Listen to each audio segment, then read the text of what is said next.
le mausolée Thomas Sankara, là où reposent les idées qui refusent de mourir.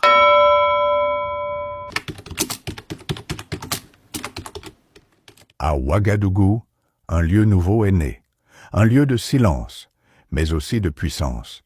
Là où 13 hommes sont tombés, l'Afrique se relève. Bienvenue au mausolée Thomas Sankara. Le 15 octobre 1987, Thomas Sankara, président du Burkina Faso, est assassiné avec 12 de ses compagnons lors d'un coup d'État. Pendant plus de 30 ans, leurs tombes sont restées modestes, presque effacées.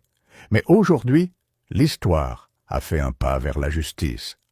Le 17 mai 2025, le Burkina Faso inaugure officiellement le mausolée Thomas Sankara. Ce n'est pas juste une construction, c'est une réponse, une promesse de mémoire, une reconnaissance nationale pour ceux qui ont rêvé d'un pays debout, libre et souverain. Le mausolée est construit à base de blocs de terre comprimés, un matériau écologique, enraciné dans l'esprit sankariste. La latérite rouge qui habille les murs évoque la terre du Faso, dure, brûlante, mais féconde. À l'intérieur, la lumière naturelle traverse le plafond et vient frapper les tombes. Le symbole est fort. Même dans la mort, la clarté reste possible.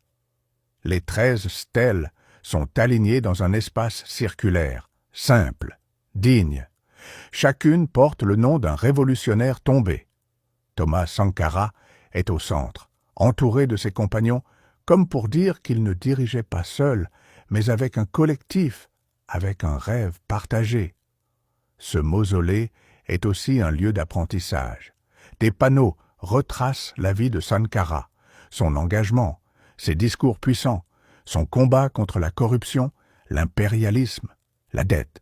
On y voit des images, des objets personnels, des extraits de lettres, des rêves gravés dans le réel.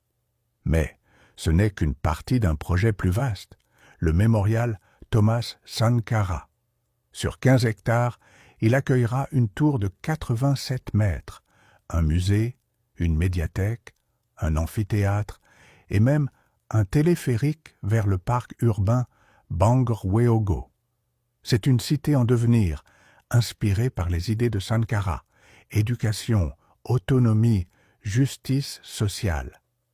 Sankara disait « La tombe d'un révolutionnaire ne doit jamais être un lieu de deuil, mais une école de lutte. Ce mausolée est une école.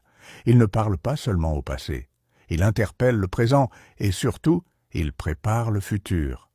On peut tuer un homme, mais ici, à Ouagadougou, vous verrez qu'on ne peut pas enterrer ses idées.